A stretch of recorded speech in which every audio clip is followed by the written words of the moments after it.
So originally when I was doing this recipe, I wanted to make it into a loaf, and then I thought, wait a minute, why not make this into the most luscious dinner rolls of all time?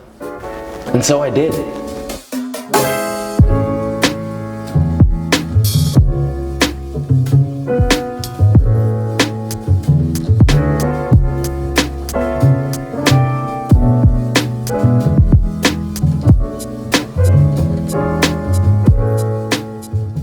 Okay, so let's talk about Japanese milk bread, also known as Hokkaido milk bread. So this is a bread that's Japanese. Glad we got that out of the way. Now the thing that makes this bread special is the addition of something called the tangzhong. Now basically what that is it's a paste made of cooked flour and water or some other liquid like milk in this case. And you would think, well, what does that matter? A little couple tablespoons of paste, what is that gonna make a difference? Yeah, well, if you make this recipe, you might just be in store for a little surprise. To get ourselves started, we need to begin making our tangzhong, which this is really important. This is gonna take it from a regular dinner roll to fluffier than a Hawaiian roll. So to a small sauce pot, you're gonna add 2 tablespoons or 20 grams of bread flour, 2 tablespoons or 27 grams of water, and 4 tablespoons or 60 grams of whole milk. Turn that pot on to medium heat and constantly whisk until it gets nice and sticky and tacky. Now this happens pretty quickly. I would say, anywhere from 30 seconds to 2 minutes, depending on your burner. And as soon as it gets super thick, you're then going to stop and let it cool down to room temperature. I went ahead and scraped it into a bowl on the side. Now, if you really want to be a cool kid, you can get all of your other ingredients ready while that cools down. So you're gonna add 1 tablespoon or 9 grams of active dry yeast to a half a cup or 120 grams of milk at about 90 to 95 degrees Fahrenheit. Don't think that I've forgotten about the metric system, people, okay? It's 32 to 35 degrees Celsius, okay? Love you.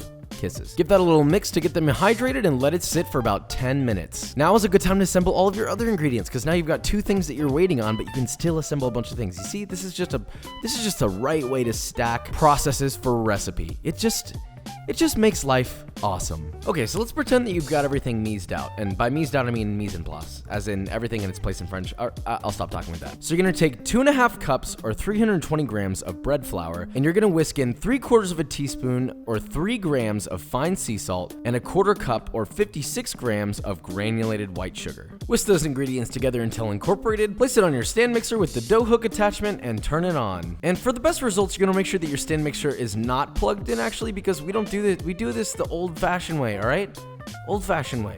Everything you do completely with your feet. To that mixture, you're gonna add your tangzhong that you made earlier, your milk and yeast mixture, and 1 whole egg that has been brought up to room temperature, so just make sure that you pull it out at the beginning. I probably should have mentioned that earlier. Start your mixer at low speed while scraping the sides of the bowl intermittently, as needed. And then once it just begins to come together, you can then increase the speed to medium-low, and then as soon as the dough fully forms together, you may need to scrape on the bottom a few times if there's any stuck flour bits at the bottom. And then you can keep your mixer at medium-low speed and gradually add about a tablespoon at a time, 3 tablespoons or 42 grams of unsalted softened butter. And then just keep mixing your dough until all of that butter is fully incorporated. Again, you may have to scrape down the sides of the bowl and all that jazz. And then just allow the dough to mix by itself with everything incorporated for about 5 to 7 minutes or until nice and smooth. Once that's done, your dough should be nice and elastic and super smooth and maybe a little bit sticky. It may take a little getting used to. You can lightly flour your hands if you have to.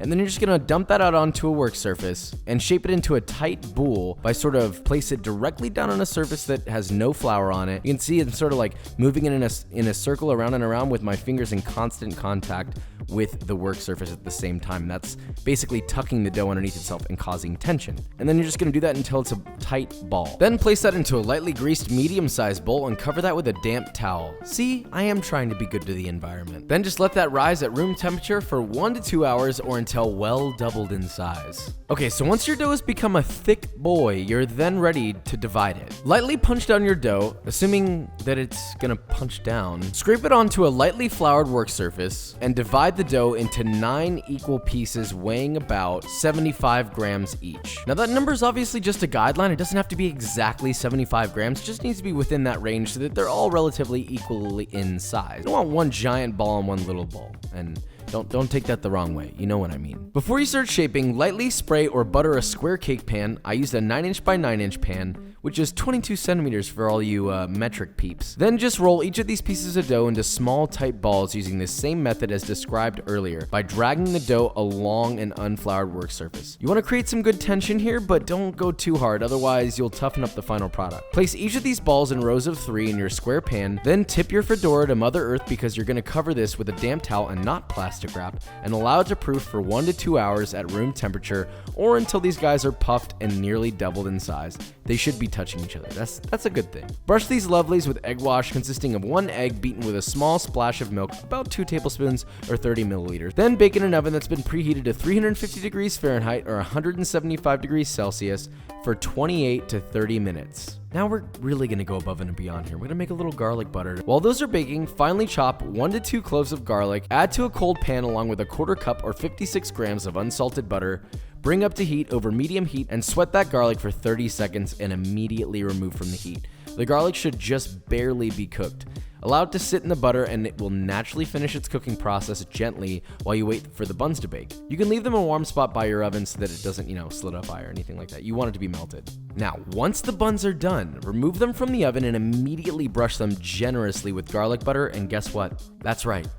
My favorite thing on the planet, my best friend, flaky salt. He's back. Now slap some of that onto your hot buttered buns. Be generous, don't be shy. And at this point, I think you know what to do. You can either let them cool or you can just destroy them all by yourself. They are better when they're warm, just so you know. And now it's the moment we've all been waiting for. Hot buttered bun sequence of B-roll.